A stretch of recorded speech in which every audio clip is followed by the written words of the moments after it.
Hey guys, welcome back to my channel, The Bellis for Life. I thought that we would finish or continue with the Harry Potter reading. I had some people tell me that they enjoyed it. So we're going to read chapter 2 today. Now this is Harry Potter and the Sorcerer's Stone by J.K. Rowling. I do not own any of this. I did not come up with any of this. I am just a Harry Potter fan reading for other Harry Potter fans, I guess, who wants to read along or just wants to listen. So we are on chapter 2 today, The Vanishing Glass. And yeah, I'm just going to jump right into it. Okay, ready, set, go. Nearly 10 years had passed since the Dursley had woken up to find their nephew on the front step, but Pivot Drive had hardly changed at all. The sun rose on the same tidy front gardens and lit up the brass number 4 on the Dursleys' front door.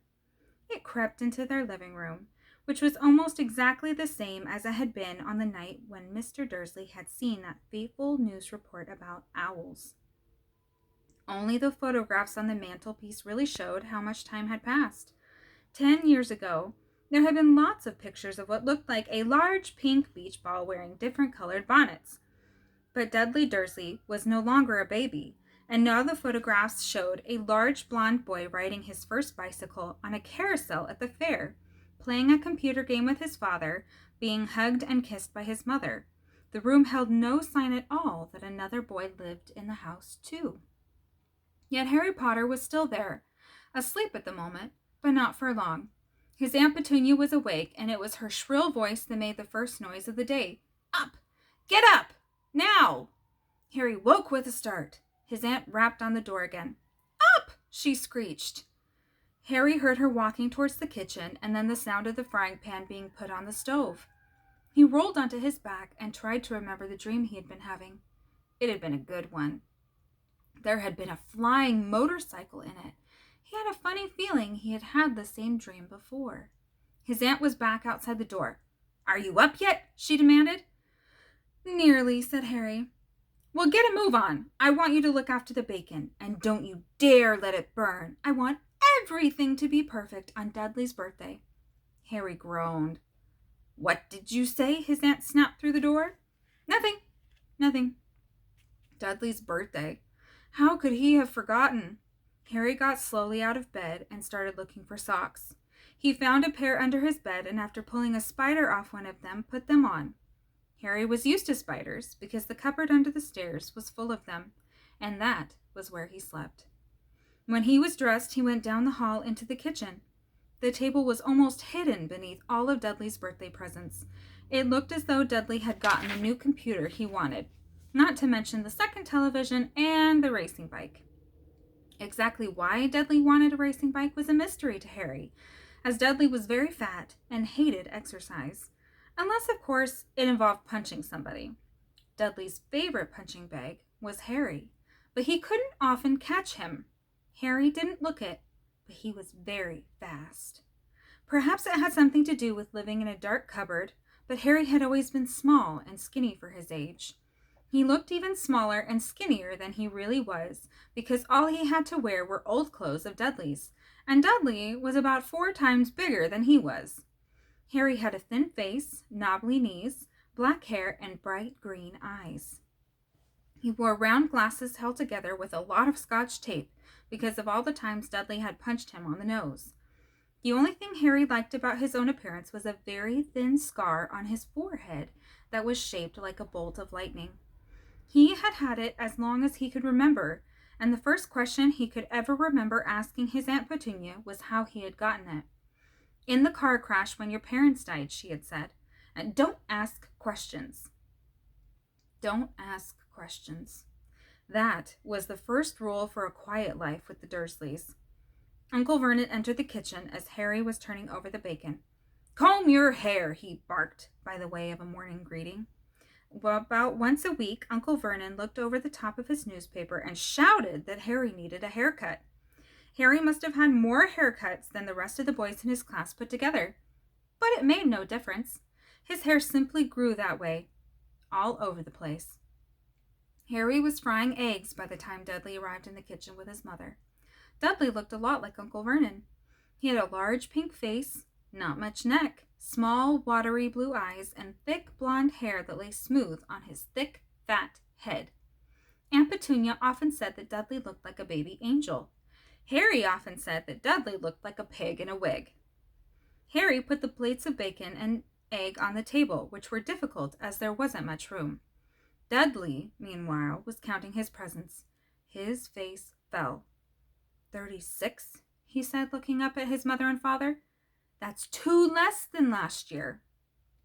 Darling, you haven't counted Auntie Marge's presents, see? It's here, under this big one from Mommy and Daddy. All right, 37 then, said Dudley, going red in the face. Harry, who could see a huge Dudley tantrum coming on, began wolfing down his bacon as fast as possible in case Dudley turned the table over. Aunt Petunia obviously scented danger too, because she said quickly, "And we'll buy you 2 new presents while we're out today. How's that, Popkin? 2 more presents. Is that all right?" Dudley thought for a moment. It looked like hard work. Finally, he said slowly, "So I'll have 39 sweetums," said Aunt Petunia. "Oh," Dudley sat down heavily and grabbed the nearest parcel. "Well, all right then." Uncle Vernon chuckled. "Little Tyke wants his money's worth, just like his father. Attaboy, Dudley." He ruffled Dudley's hair. At that moment, the telephone rang, and Aunt Petunia went to answer it, while Harry and Uncle Vernon watched Dudley unwrap the racing bike. A video camera, a remote control airplane, 16 new computer games, and a VCR. He was ripping the paper off a gold wristwatch when Aunt Petunia came back from the telephone, looking both angry and worried. "Bad news, Vernon," she said. "Mrs. Figg's broken her leg. She can't take him." She jerked her head in Harry's direction. Dudley's mouth fell open in horror, but Harry's heart gave a leap. Every year on Dudley's birthday, his parents took him and a friend out for the day to adventure parks, hamburger restaurants, or the movies. Every year, Harry was left behind with Mrs. Figg, a mad old lady who lived 2 streets away. Harry hated it there. The whole house smelled of cabbage. Miss Figg made him look at photographs of all the cats she had ever owned. "Now what?" said Aunt Petunia, looking furiously at Harry as though he had planned this. Harry knew he ought to feel sorry that Mrs. Figg had broken her leg, but it wasn't easy when he reminded himself it would be a whole year before he had to look at Tibbles, Snowy, Mr. Paws, and Tuffy again. "We could phone Marge," Uncle Vernon suggested. "Don't be silly, Vernon. She hates the boy." The Dursleys often spoke about Harry like this, as though he wasn't there, or rather, as though he were something very nasty that couldn't understand them, like a slug. "What about, what's her name, your friend? Yvonne?" "On vacation in Majorca,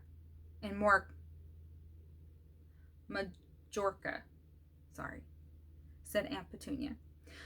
"You could just leave me here," Harry put in hopefully. He'd be able to watch what he wanted on television for a change, and maybe even have a go on Dudley's computer. Aunt Petunia looked as though she had just swallowed a lemon. "And come back and find the house in ruins?" she snarled. "I won't blow up the house," said Harry, but they weren't listening. "I suppose we could take him to the zoo," said Aunt Petunia slowly, "and leave him in the car?" "That car's new. He's not sitting in it alone." Dudley began to cry loudly. In fact, he wasn't really crying. It had been years since he had really cried. But he knew that if he screwed up his face and wailed, his mother would give him anything he wanted. "I don't want him to come," Dudley yelled between huge pretend sobs. "He always spoils everything." He shot Harry a nasty grin through the gap in his mother's arms. Just then the doorbell rang. "Oh, good Lord, they're here," said Aunt Petunia frantically, and a moment later, Dudley's best friend, Piers Polkiss, walked in with his mother. Piers was a scrawny boy with a face like a rat. He was usually the one who held people's arms behind their backs while Dudley hit them. Dudley stopped pretend crying at once. Half an hour later, Harry, who couldn't believe his luck, was sitting in the back of the Dursleys' car with Piers and Dudley on the way to the zoo for the first time in his life. His aunt and uncle hadn't been able to think of anything else to do with him, but before they left, Uncle Vernon had taken Harry aside. I'm warning you, he had said, putting his large purple face right up close to Harry's.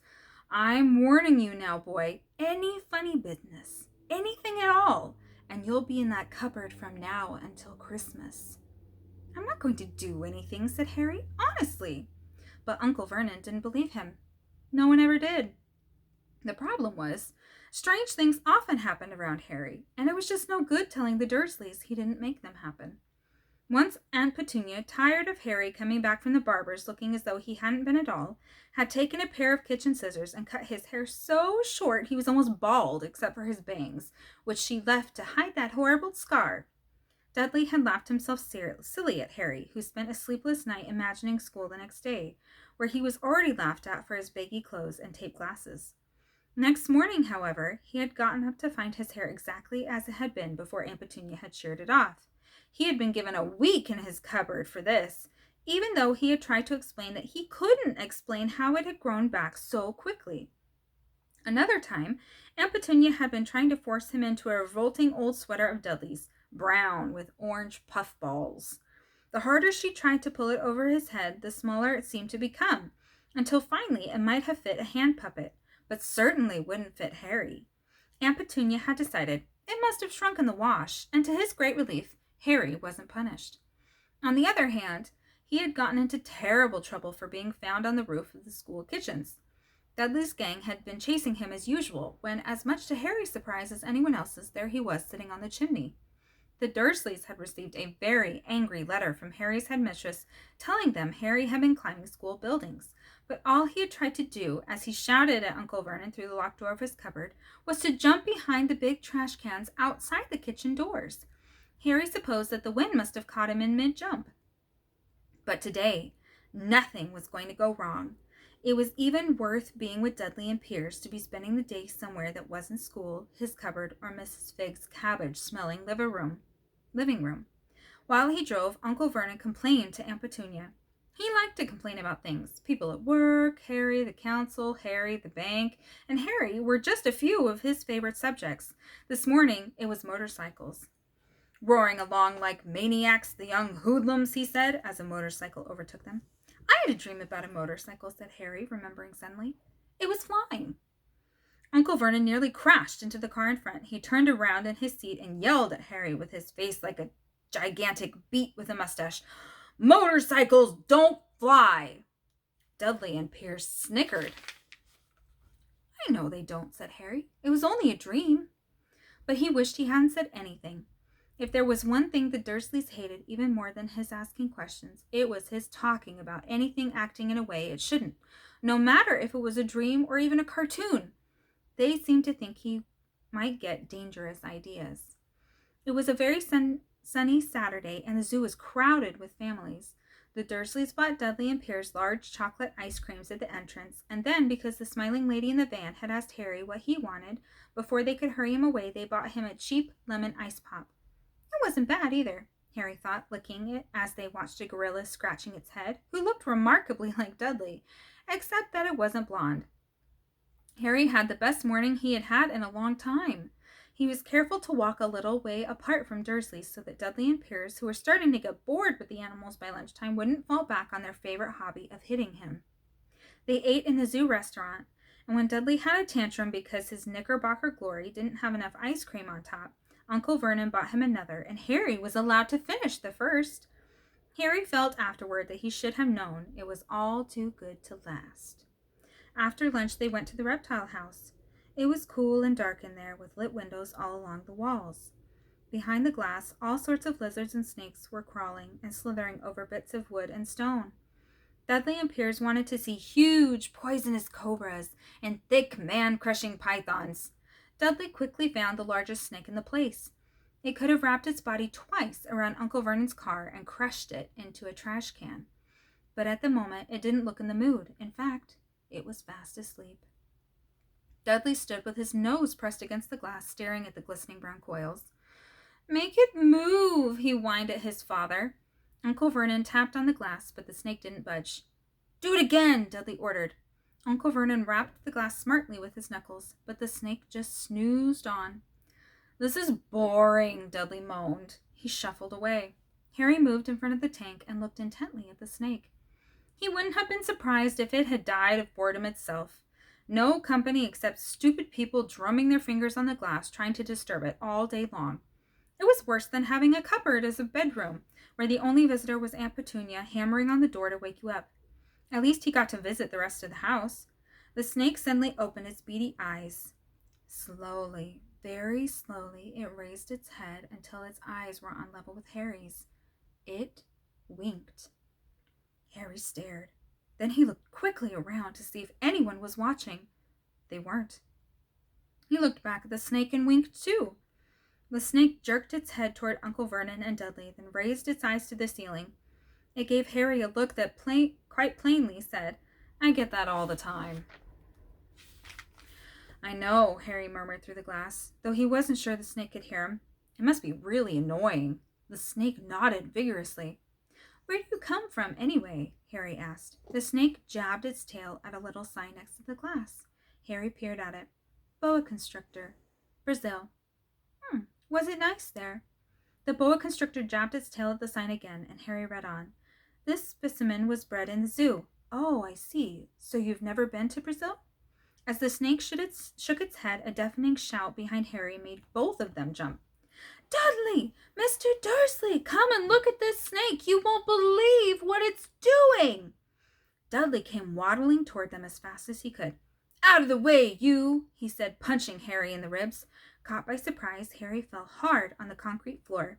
What came next happened so fast no one knew how it happened. 1 second, Piers and Dudley were leaning right up close to the glass. The next, they leapt back with howls of horror. Harry sat up and gasped. The glass front of the boa constrictor's tank had vanished. The great snake was uncoiling itself rapidly, slithering out onto the floor. People throughout the reptile house screamed and started running for the exits. As the snake slid swiftly past him, Harry could have sworn a low, hissing voice said, "Brazil, here I come. Thanks, amigo." The keeper of the reptile house was in shock. "But the glass," he kept saying. "Where did the glass go?" The zoo director himself made Aunt Petunia a cup of strong, sweet tea while he apologized over and over again. Piers and Dudley could only gibber. As far as Harry had seen, the snake hadn't done anything except snap playfully at the heels as it had passed. But by the time they were all back in Uncle Vernon's car, Dudley was telling them how it had nearly bitten his leg off, while Piers was swearing it had tried to squeeze him to death. But worst of all, for Harry at least, was Piers calming down enough to say, "Harry was talking to it. Weren't you, Harry?" Uncle Vernon waited until Piers was safely out of the house before starting on Harry. He was so angry he could hardly speak. He managed to say, "Go! Cupboard! Stay! No meals!" before he collapsed into a chair, and Aunt Petunia had to run and get him a large brandy. Harry lay in his dark cupboard much later, wishing he had a watch. He didn't know what time it was, and he couldn't be sure the Dursleys were asleep yet.